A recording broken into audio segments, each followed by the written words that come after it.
시간 저희들에게 주신 하나님의 말씀은 마가복음 6장 14절로부터 29절까지의 말씀입니다.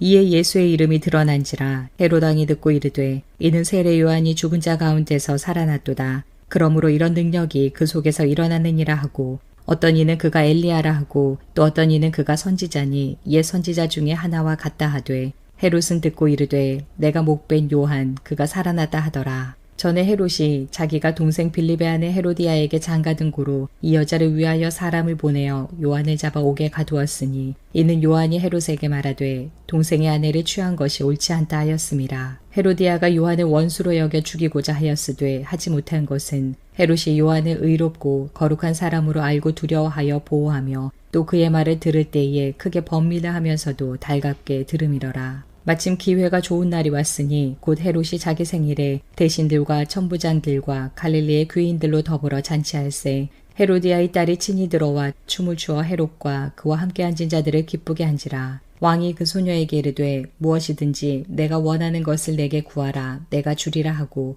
또 맹세하기를 무엇이든지 내가 내게 구하면 내 나라의 절반까지라도 주리라 하거늘 그가 나가서 그 어머니에게 말하되 내가 무엇을 구하리이까? 그 어머니가 이르되 세례 요한의 머리를 구하라 하니 그가 곧 왕에게 급히 들어가 구하여 이르되 세례 요한의 머리를 소반에 얹어 곧 내게 주기를 원하옵나이다 하니 왕이 심히 근심하나 자기가 맹세한 것과 그 앉은 자들로 인하여 그를 거절할 수 없는지라. 왕이 곧 시위병 하나를 보내어 요한의 머리를 가져오라 명하니 그 사람이 나가 옥에서 요한의 목 베어 그 머리를 소반에 얹어다가 소녀에게 주니 소녀가 이것을 그 어머니에게 주니라. 요한의 제자들이 듣고 와서 시체를 가져다가 장사하니라. 아멘. 이는 하나님의 말씀입니다. 함께 기도하시겠습니다. 하나님, 오늘도 주님의 말씀을 들고 단위에 섰나이다. 이 시간 성령으로 인쳐 주시어서 인간의 모든 생각과 모든 말들을 주님의 십자가 뒤에 감춰 주시고 온전히 주님의 말씀만이 선포되는 은혜의 시간 되게 하여 주옵소서. 예수님의 이름으로 기도드리옵나이다. 아멘. 보통 우리 세상에서는 우리 인생을 살아가는데 보통 적어도 3번 이상의 기회가 찾아온다 이런 말을 하더라고요. 근데 문제는 무엇입니까? 자신에게 찾아온 기회를 기회로 붙잡지 못하고 이미 지나간 후에야 비로소 그것이 기회인 줄 깨닫고 한탄하며 한숨지며 안타까워하는 그런 경우가 많다는 것입니다. 지금까지 여러분들 인생을 살아오면서 얼마나 많은 기회를 붙잡고 사셨습니까? 기회라는 말을 들을 때 우리는 소망을 품게 되고 또 기대를 하게 됩니다. 하지만 우리가 분명히 알아야 될 것은요, 기회 그 자체가 우리에게 꼭 좋은 것만을 의미하는 것은 아니라는 것입니다. 기회란 어떠한 일을 하는데 적절한 시기나 경우를 말하는 것이기에 무엇을 하고자 하느냐에 따라서, 무슨 일을 하고자 하느냐에 따라서 내가 붙잡은 기회가 나에게 좋은 기회가 될 수도 있고 때로는 나에게 무익한, 그리고 오히려 나에게 해를 끼치는 그러한 나쁜 기회가 될 수도 있기 때문인 것입니다. 여러분들 많이 어떤 학생이 밤새 어려운 수학 문제를 풀고 또 풀었는데 못 풀었어요. 근데 그 다음날 주일이 되어서 저희 교회에 나와서 예배를 드렸는데 마침 우리 수학과 교수이신 우리 누구죠? 김동신 권사님을 만날 기회가 생겼어요. 이건 좋은 기회입니까? 나쁜 기회입니까? 예, 좋은 기회죠. 문제를 풀 수 있는 좋은 기회인 것이죠. 하지만 어떤 사람이 백화점에 가서 물건을 살 돈이 없어서 물건을 훔치고 싶은 마음이 들었는데 마침 그 매장의 사장이 자리를 비웠어요. 기회예요? 아니에요? 그 사람에게는 기회죠. 훔칠 기회죠. 하지만 이 기회는 어떠한 기회입니까? 그에게 좋은 기회가 아니라 그를 절도범으로 만드는 나쁜 기회라는 것입니다. 그렇습니다. 우리가 살아가면서 만나게 되는 기회 그 자체, 그것도 중요하지만 더 중요한 것은 그 기회가 무엇을 위한 기회냐, 이것이 더 중요하다는 것입니다. 그런 의미에서 여러분은 무엇을 위한 기회를 붙잡기를 원하십니까? 오늘 본 말씀은 여러분이 너무나도 잘 아시는 세례 요한의 순교의 이야기입니다. 지난주 저희들은 예수께서 제자들을 부르셔서 그들에게 권능을 주시고 둘씩 짝지어서 전도 여행을 보내시는 그런 내용을 함께 나누어 보았습니다. 보냄을 받은 제자들은 이제 여러 지방들을 두루 다니면서 하나님의 말씀을 전하고요. 또 많은 귀신을 쫓아내고 많은 병자들을 고치는 권능을 행하게 됩니다. 그리고 이러한 제자들의 전도 여행을 통하여 누구의 소문이 더 퍼져나갔을까요? 그들이 스승으로 모시는 예수님의 그러한 소문이 더욱더 퍼져나가게 되었다는 것입니다. 이를 통해서 우리가 알아야 될 것은 무엇입니까? 우리가 오늘도 그리스도인으로서 주님의 제자로서 이 세상에 살아가면서 하나님의 말씀을 전하고 선을 행하며 나아갈 때에 누구의 이름이 퍼져나가야 되는 거예요? 우리의 이름이 아니라 바로 주님의 이름이 퍼져나가야 한다는 것입니다. 그러게 오늘 보면 14절 상반절을 보시면요, 이렇게 표현을 하고 있습니다. 이에 누구의 이름이요? 예수의 이름이 드러난지라. 헤로드 왕이 듣고 예수 이름이 더욱더 세상에 퍼지게 되어서요, 이제는 누구의 귀에까지 예수의 이름이 들어가게 됐습니까? 헤로드 왕의 귀에까지 예수님의 소문이 들어가게 되었다는 거예요. 헤롯은 이러한 소문을 듣고 예수에 대하여 죽었던 세례 요한이 다시 살아난 것이라고 생각하였습니다. 죽었던 이 세례 요한이 살아나서 병자를 고치고 귀신을 내쫓는 이러한 능력을 행하는 것이라고 생각했던 것이죠. 물론 당시 소문을 보면 사람들은 이 예수님을 누구라고 생각했습니까? 어떤 사람들은 엘리야라고 생각을 했어요. 왜냐하면 말라기서 4장 5절을 보시면 주의 날이 임하기 전에 엘리야가 다시 이 땅에 올 것이라는 그거는 예언의 말씀이 있었거든요. 그래서 예수께서 가이사랴 빌립보에서 제자들에게 세상 사람들이 나를 누구라 하느냐 말했을 때 더러는 엘리야라고 말합니다. 그렇게 말하잖아요. 그리고 또 어떤 사람은요, 선지자라고 그렇게 말을 하는 사람들도 있었습니다. 사실 말라기서 이후에 복음사에 이르기까지 근 300여 년 동안 이스라엘에는 선지자가 나타나지 않았어요. 하나님의 말씀이 끊겼다는 것이죠. 그런데 예수라는 사람이 나타나서 보통 선지자들이 이스라엘 백성들에게 선포하는 메시지가 뭐였습니까? 회개하라는 거였어요. 여호와께로 돌아가라는 것이었어요. 그런데 예수께서 나타나셔서 이러한 회개의 메시지를 전하셨거든요. 그리고 이스라엘의 많은 사람들은 이 예수가 선지자 중에 한 사람, 하나님의 말씀을 받은 자 중에 한 사람, 이렇게 생각을 했다는 것입니다. 하지만 이러한 소문과는 달리 헤롯은 예수에 대하여 죽은 세례 요한이 살아난 것이라고 생각을 하였습니다. 그가 이렇게 생각하게 된 이유는 무엇일까요? 오늘 보면 16절입니다. 헤롯은 듣고 이르되 내가 목벤 요한 그가 살아났다 하더라. 예수에 대해서 헤롯 왕이 죽은 요한이 다시 살아난 것이라고 생각한 이유가 바로 여기에 있다는 것입니다. 그의 명령을 통하여 세례 요한의 목을 베어 죽인 그 죄로부터 그가 자유롭지 못했다는 것이죠. 여러분도 어떻습니까? 가끔 신앙생활 하다가 뭔가 내가 원치 않는 이상한 일, 불행한 일이 생겨나면 보통 뭐가 가장 먼저 머릿속에 떠올라요? 이거 죄 때문 아닌가? 내 죄 때문에 이런 일이 일어난 거 아닌가? 헤롯도 마찬가지였다는 거예요. 지금까지 계속해서 요한을 죽인 이후에 마음이 편치 않았는데 예수란 자가 나타나서 온갖 기적들을 행하며 그리고 죄를 회개하라고 그렇게 선포를 하고 있어요. 이거 세례 요한이 다시 살아난 거 아닌가? 메시지도 비슷하잖아요. 회개하고 복음을 믿으라고 하잖아요. 그렇다면 헤롯이 세례 요한을 죽인 이유는 무엇입니까? 너무나도 잘 아시죠? 오늘 본문에는 헤롯이 동생 빌립의 아내 헤로디아에게 장가를 들었다 그렇게 표현을 하고 있지만 사실 빌립은 헤롯 안티바스의 동생이 아니라 형이에요. 이복형입니다. 그래서 원래 원문을 보시면 헤롯의 형제라고 표현이 되어 있는데 이것을 번역을 할 때 동생이라고 조금 오역을 하게 된 것입니다. 그래서 NIV 성경이나 다른 번역본을 보면은 동생이라는 표현 대신 형제라는 그런 표현으로 이렇게 번역을 해놓은 것을 볼 수가 있습니다.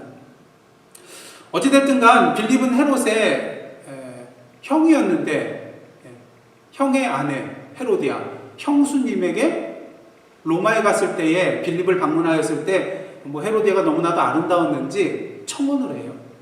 그래서 헤로디아가 말합니다. 조건이 있다. 또 이상하죠. 빌립이 자신의 남편인데 조건부로 헤롯 안티파스와 결혼을 하겠다는 거예요. 그 조건은 뭐냐면은 지금 당신의 아내 그 사람과 결별해라, 이혼해라, 갈라서라. 그러면 내가 결혼해 주겠다. 헤롯이 어떻게 했을까요? 근데 이 소식을 이미 헤롯의 아내가 듣고서는 나라가 달랐어요. 그냥 자신의 아버지 나라로 돌아갔습니다. 그러니까 버림받기 전에 버린 거죠. 그래서 자연스럽게 헤롯 안티파스가 이 헤로디아를 자신의 아내로 맞이할 수가 있게 되었습니다. 근데 여러분, 오늘날에도 언론에서 크게 다루고 발빠르게 이렇게 퍼져나가는 기사는 보통 어떤 기사들인가요? 뭐 미담이라든가 좋은 이런 이야기보다는 나쁜 이야기들, 특히 어느 정도 사회적으로, 정치적으로, 종교적으로 지위가 있는 사람들 또는 유명한 사람들, 뭐 연예인들, 이 사람들의 불륜의 사건의 이야기가 보통 대서특필되더라고요. 여러분 안 그렇습니까? 특히 SNS상으로 막 돌아다니는 거 이런 것들 보면은 보통 그런 얘기들이 많이 있는 것을 보게 됩니다. 그런 의미에서 이러한 헤롯 안티파스의 사건, 자신의 형의 아내를 취한 이 사건은 이스라엘 백성들에게 크나큰 그런 충격의 소식이었을 거예요. 그래서 소문이 발빠르게 이렇게 여기저기 퍼져나가게 되었을 것입니다. 그리고 이 소문은 누구의 귀에까지 들어갔을까요? 세례 요한의 귀에까지 들어가게 된 것입니다. 당시 이스라엘 백성들을 향하여 회개하라, 천국이 가까웠느니라 외쳤던 이 세례 요한이 이 소식을 듣게 되었을 때 어떠한 마음이 들었을까요? 이것은 하나님 앞에 옳은 것이 아니다, 죄다. 그래서 헤롯 앞에 나아가서 형제의 아내를 취한 것이 옳지 않다고 그 죄를 지적하게 됩니다. 그도 그럴 것이 이는 윤리적으로 옳지 않은 것뿐만 아니라 하나님이 주신 율법을 범하는 죄였기 때문인 것입니다. 그래서 레위기 18장 16절과 20장 21절을 보시면 이것이 왜 죄인가 분명히 나타나 있습니다. 너는 내 형제의 아내의 하체를 범하지 말라. 이는 내 형제의 하체니라. 누구든지 그의 형제의 아내를 데리고 살면 더러운 일이라. 그가 그의 형제의 하체를 범함이니 그들에게 자식이 없으리라. 헤롯의 이러한 행위들은 하나님 앞에 범죄한 악한 행위이기 때문에 세례 요한은 그 죄를 지적하지 않을 수가 없었습니다. 그렇다면 이런 죄의 지적에 대하여 화낼 사람이 누구예요? 1차적으로는 헤롯이 화를 내야 되겠죠. 그래도 내가 왕인데. 사실 공식적으로는 왕은 아닙니다. 그 아버지 헤롯 대왕, 예수께서 태어나셨을 때 그 나이를 보고 어린아이들을 죽이라고 명령했던 헤롯왕은 이 헤롯왕이 아니라 이 헤롯 안티파스의 아버지 헤롯 대왕이에요. 이때는 왕의 칭호가 있었어요.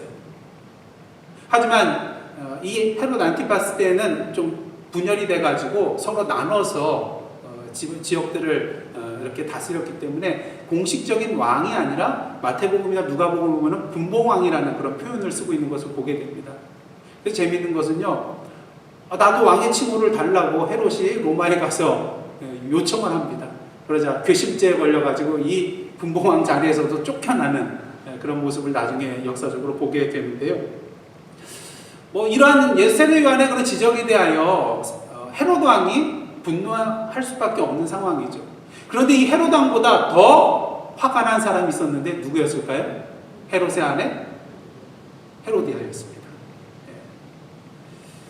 그러게 헤롯이 요한을 잡아서 옥에 가두었음에도 불구하고 이에 성이 차지 않아요. 왜? 이 세례 요한을 원수로 여겼거든요. 그래서 그를 죽이고자 하는 그런 마음을 품습니다. 하지만 그렇게 할 수가 없었어요. 왜냐하면 헤롯이 요한을 의롭고 거룩한 사람으로 알고 두려워하면서 그를 보호하였기 때문인 것입니다.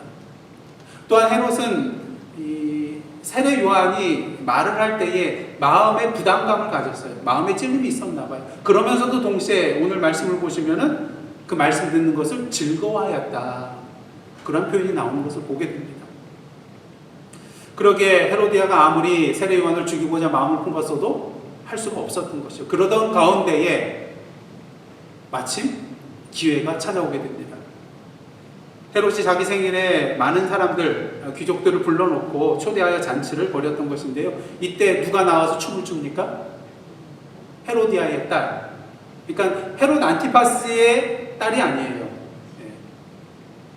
그래서 헤로디아의 딸이 와서 보통 역사학자들은 살로메라고 말합니다. 이 여자가. 이 살로메가 나와서 춤을 추는데 이 헤롯 왕뿐만 아니라 그 자리에 참석한 모든 손님들을 즐겁고 기쁘게 해줬어요. 그러자 누가 신이 났습니까? 이 헤롯 안티파스가 신이 난 거예요. 자신의 친단은 아니라도 이 헤로디아의 딸이 와서 이렇게 춤을 춰가지고 자신의 생일에 흥을 돋궈 주었기 때문에 너무나도 기뻤었던 것입니다.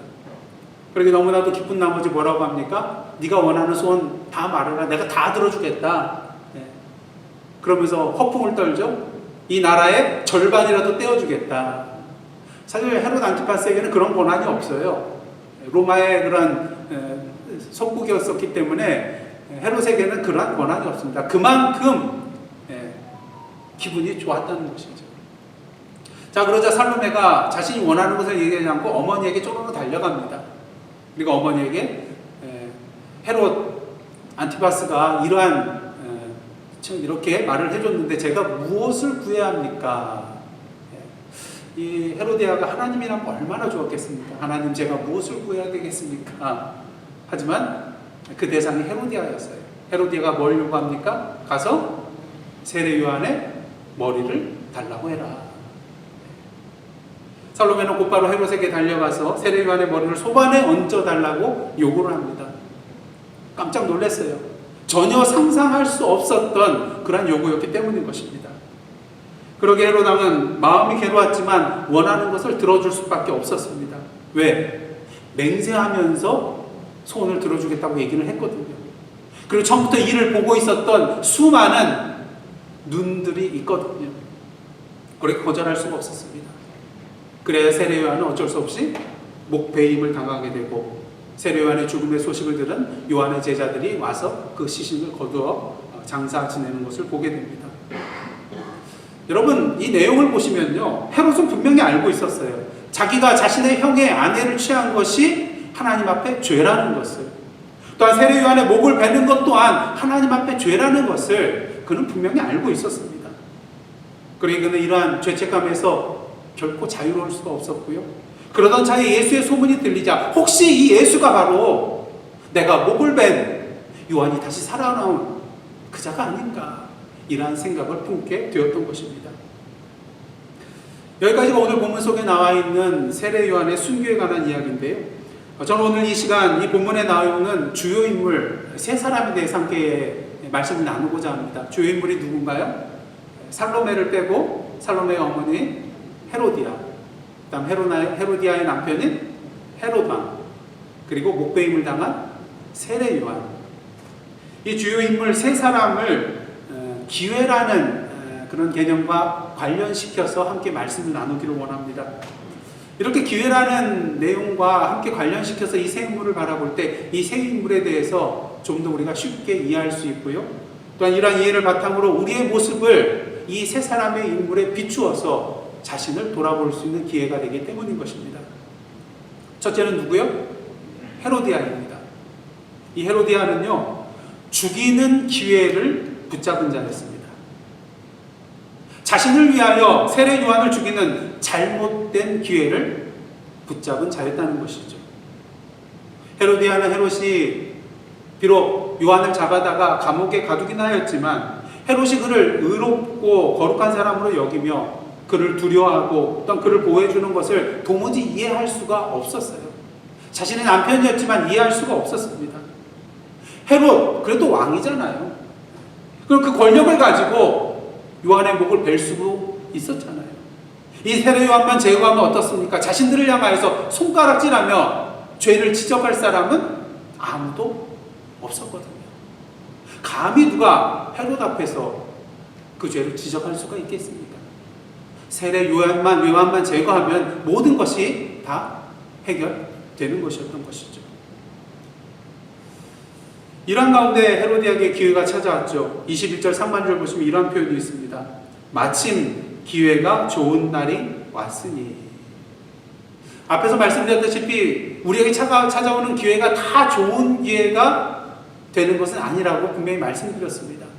그 기회가 무엇을 위한, 무엇을 향한 기회냐에 따라서 그것이 나에게 좋은 기회가 될 수도 있고 또한 해를 끼치는 나쁜 기회가 될 수도 있기 때문인 것이죠. 하지만 헤로디아는 이 세례요한을 죽이는 기회, 누가 봐도 잘못된 기회입니다. 나쁜 기회예요. 하지만 헤로디아만큼은 이것을 하늘이 준 절호의 기회로 여겼던 것입니다. 원수같이 생각되는 그 세례 요한을 죽일 수 있는 기회였기 때문인 것이죠. 그래야 헤로디아는 그 기회를 막 붙잡고 자신의 딸을 이용하여서 세례 요한을 죽일 수가 있게 되었습니다. 자, 여러분, 헤로디아가 죽인 사람은 누구입니까? 아주 쉬운 문제예요. 세례 요한이죠. 근데 세례 요한만 죽인 것이 아니더라고요. 그녀는 세례 요한을 죽이기 위하여 누구를 이용했습니까? 자신의 딸을 이용을 했어요. 그런 의미에서 헤로디아가 비록 육신적으로 딸을 죽이지는 않았지만 딸을 정신적으로, 인격적으로, 영적으로 죽였다고 말할 수 있는 근거들이 있습니다. 많은 그런 성서학자들은요, 당시 헤로디아의 딸 살로메가 도발적이며 점잖지 않은 그런 춤을 추면서 헤롯과 그 잔치에 참여한 그런 사람들을 정욕적으로, 육정적으로 자극을 했을 것이다, 그렇게 보고 있습니다. 사실 당시만 하더라도 여자가 혼자 사람들 앞에 나와서 춤추는 것을 방탕하게 여겼던 그러한 시대거든요. 살로메가 헤롯의 친딸이 아닌 의붓딸이긴 하지만 왕가의 자녀가 이러한 춤을 사람들 앞에서 춘다는 것은 한마디로 수치스러운 일로 여겨지는 그러한 시대였다는 것이죠. 물론 오늘 내용을 보면 살로메가 자원하여서 이렇게 춤을 췄을 가능성도 있습니다. 하지만 생각해 보십시오. 헤로디아가 정말 자신의 딸을 진정 사랑하였다면 살로메가 이러한 춤을 추게 될 때 어떻게 했을까요? 두 팔 걷어붙이고 말리겠죠. 근데 헤로디아가 그렇게 하지 않았다는 것입니다. 그냥 내버려 두었다는 것이죠.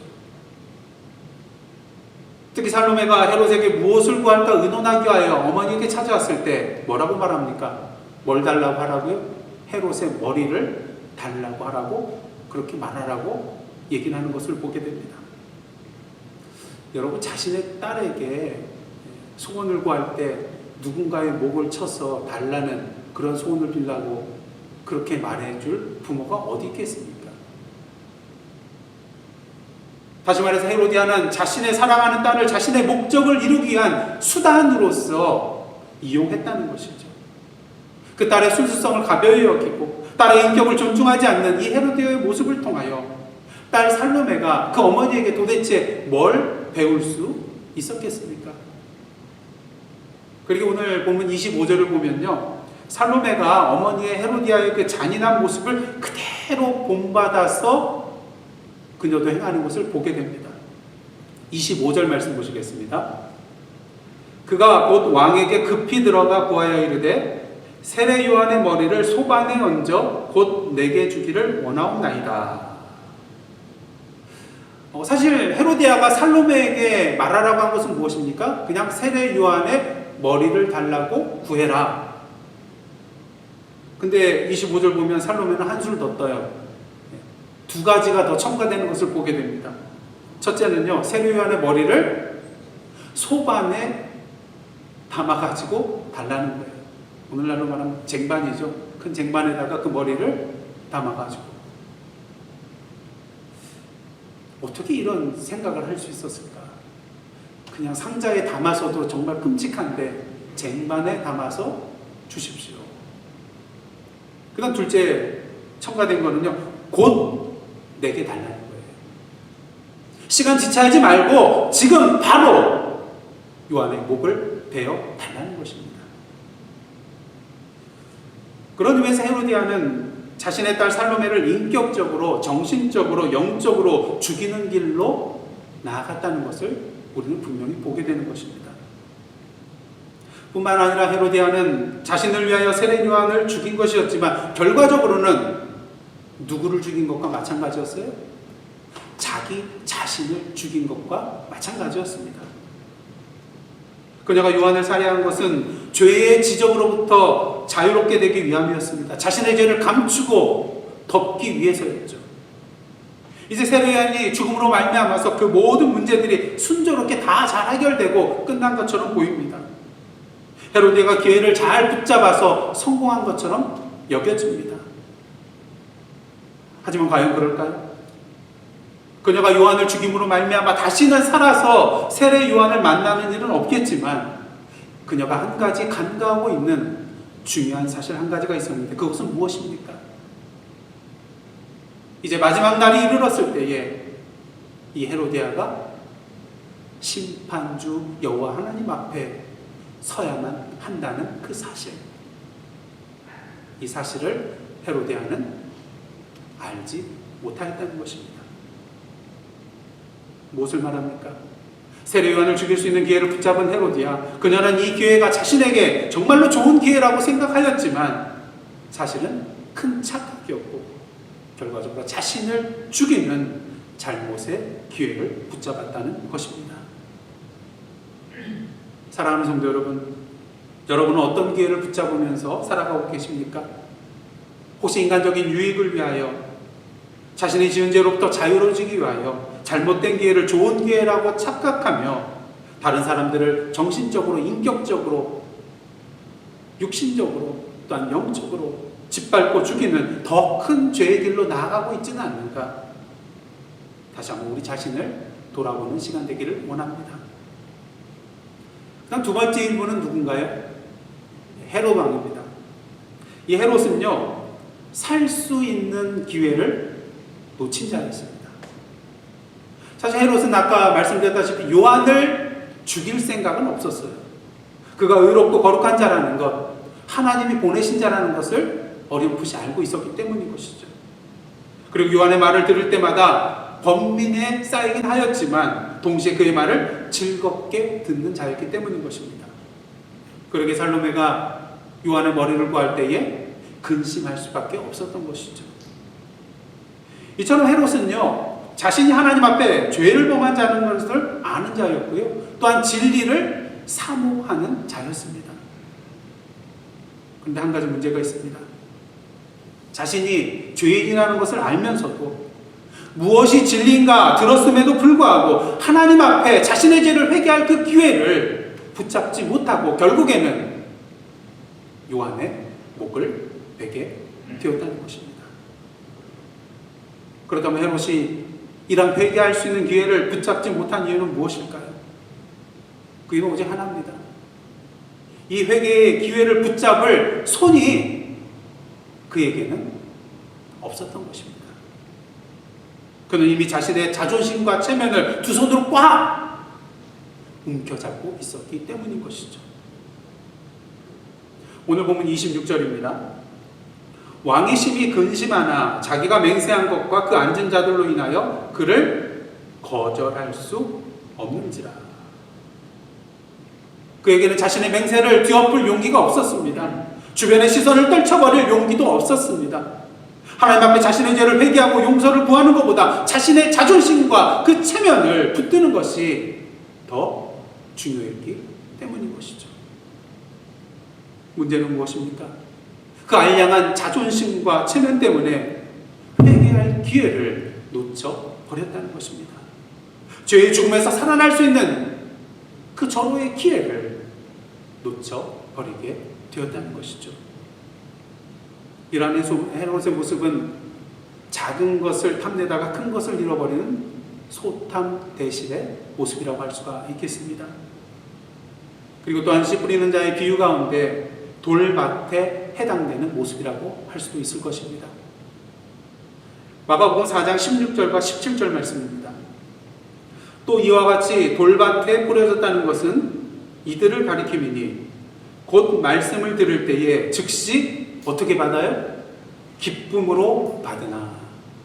헤롯이 세례 요한의 말씀을 들을 때에 즐거이 받았다고 했어요. 기쁨으로 받았다고 했어요.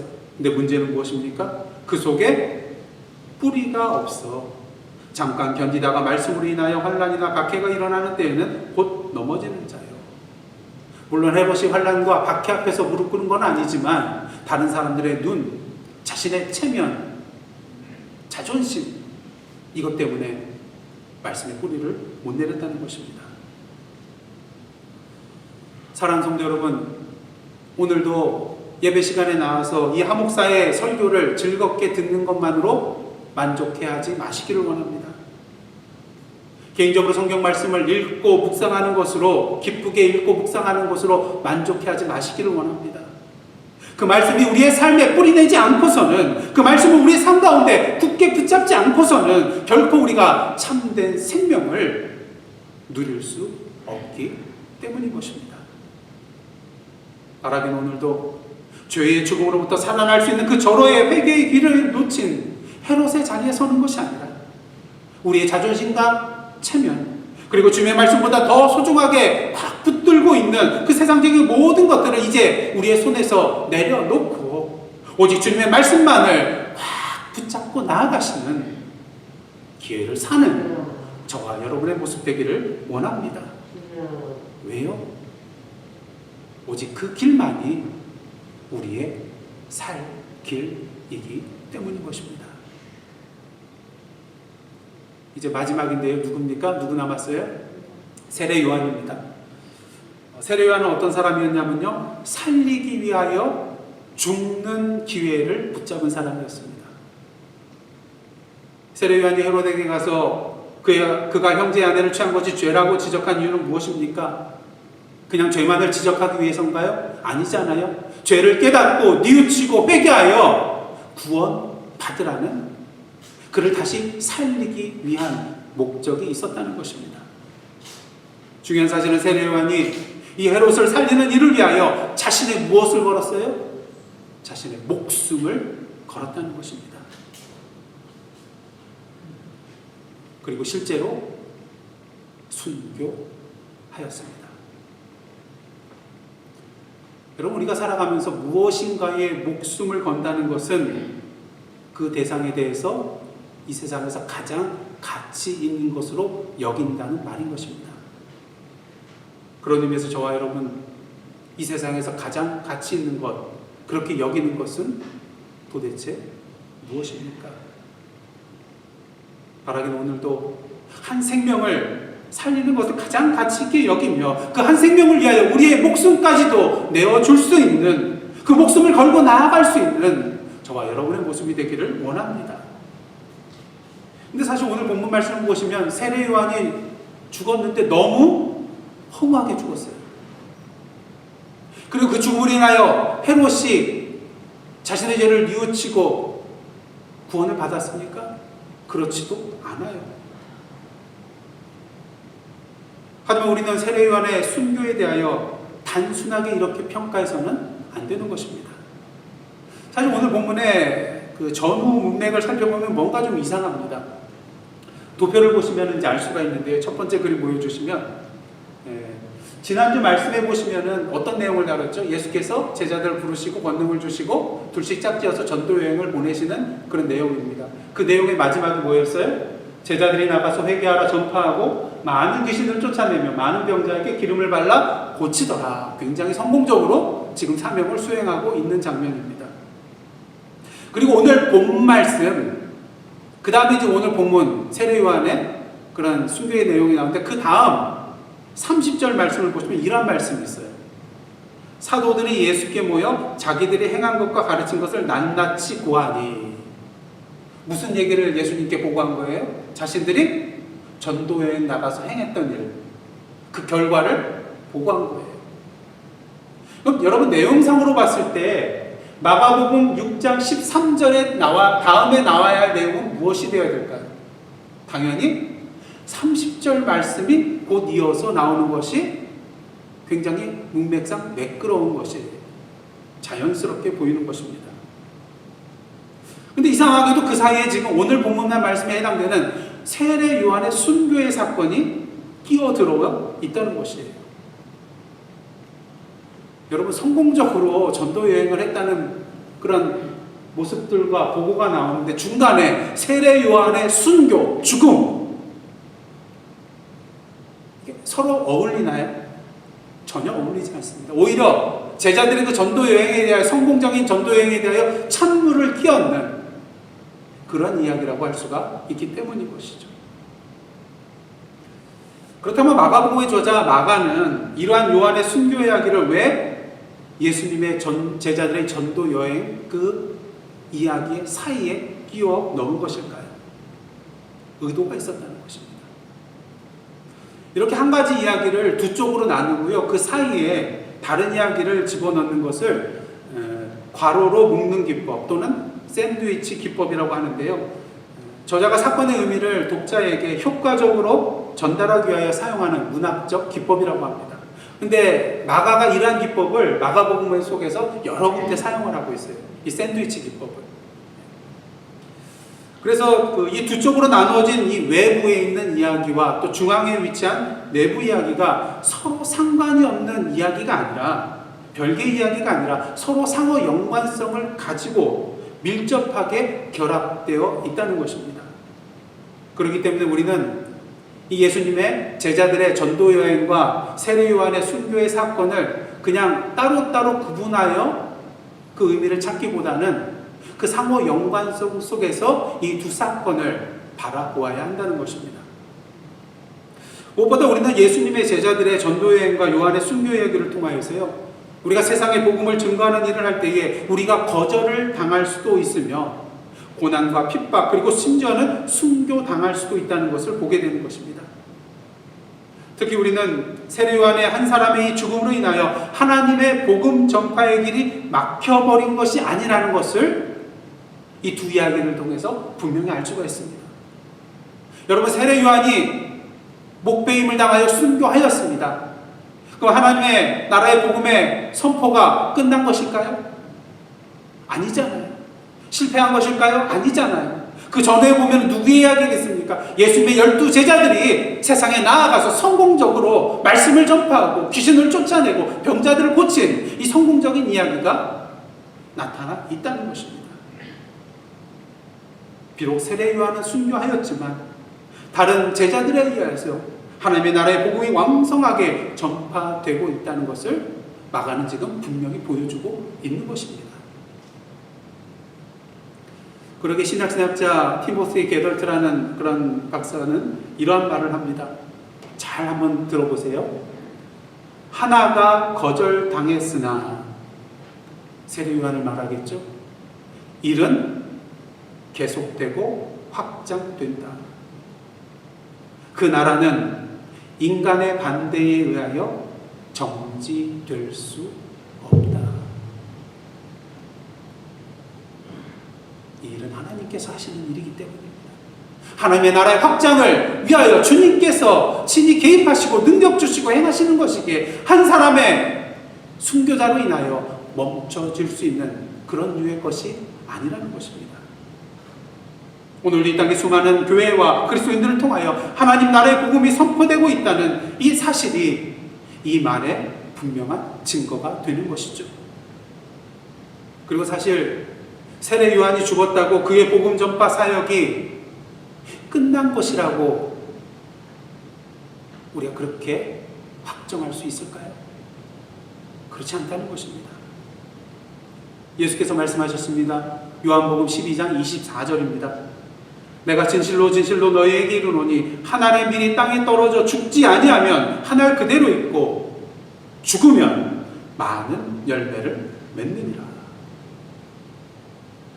그러게 중세교부 터툴리아는 순교자의 피는 교회의 씨앗이라고 말을 하였습니다. 여러분이 잘 아시는 기독교 실존주의 철학자 키에르케고르는 이러한 말을 했습니다. 이것도 한번 잘 새겨 들어보시기를 원합니다. 폭군이 죽으면 그의 집에는 끝나지만 순교자가 죽으면 그의 지배가 시작된다. 순교자가 죽으면 끝이 아니라 비로소 그때부터 그의 지배가 시작된다는 것입니다. 세례 요한의 순교자의 피는 교회의 씨앗이 되었고요. 오늘도 이 성경 말씀을 통하여 여전히 이 속에서 세례 요한은 살아서 우리에게 회개하고 복음을 믿으라고 힘차게 선포하고 있는 것입니다. 사랑하는 성도 여러분, 여러분은 어떤 기회를 붙잡고 살아가기를 원하십니까? 자신을 위하여 다른 사람을 죽이는 잘못된 기회, 헤로디아의 기회를 붙잡으시렵니까? 아니면 세례요한과 같이 다른 사람들을 위하여 자신이 죽는 기회를 붙잡기를 원하십니까? 바라기는 오늘도 이 세상의 그 모든 것들을 우리의 손에서 내려놓고 오직 주님의 말씀만을 굳게 붙잡고 생명을 살리기 위하여 땅에 떨어져 죽음으로써 수많은 생명의 열매들을 맺으며 하나님의 나라의 지경을 넓혀 나아가는 오늘의 하늘의 미랄이 되는 저와 여러분의 삶이 되기를 원합니다. 오늘도 하나님께서는 저와 여러분을 살리기 위하여 죽는 기회를 붙잡은 오늘의 세례 요한의 자리로 부르고 계십니다. 기도하시겠습니다. 하나님, 오늘도 생명의 가치를 아는 자로서 예수님과 같이, 세례 요한과 같이, 믿음의 선생들과 같이 우리의 목숨을 걸고 생명을 살리는 기회를 붙잡는 저희들 되게 하여 주옵소서. 예수님의 이름으로 기도드리옵나이다. 아멘. 사랑하는 성도 여러분, 하나님께서 여러분을 다시 복음 앞에 부르고 계십니다. 주여, 주님의 부르심에 순종하며 이 땅의 복음의 사명자로 살아가겠나이다. 아멘.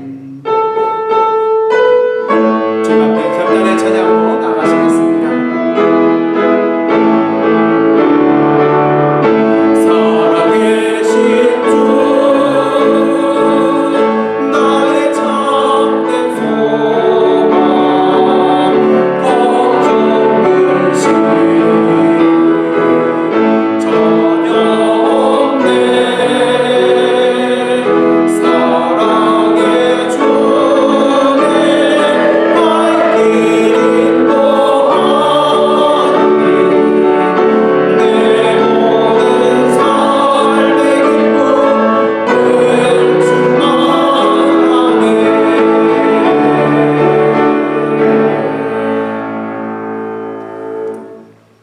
이제는 우리 구주 예수 그리스도의 은혜와 하나님 아버지의 크신 사랑과 성령님의 감동과 교제케 하시는 역사가 오늘도 목숨을 걸고 주님께서 주신 생명을 살리는 기회를 꼭 붙잡고 오늘의 세례 요한으로 살아가기로 결단하며 나아가는 하나님의 백성들과 그 삶의 터전 위에 나라와 민족과 이 미국 땅과 선교지와 온 세계 위에 이제로부터 영원토록 함께 계시옵기를 간절히 축원하옵나이다. 아멘.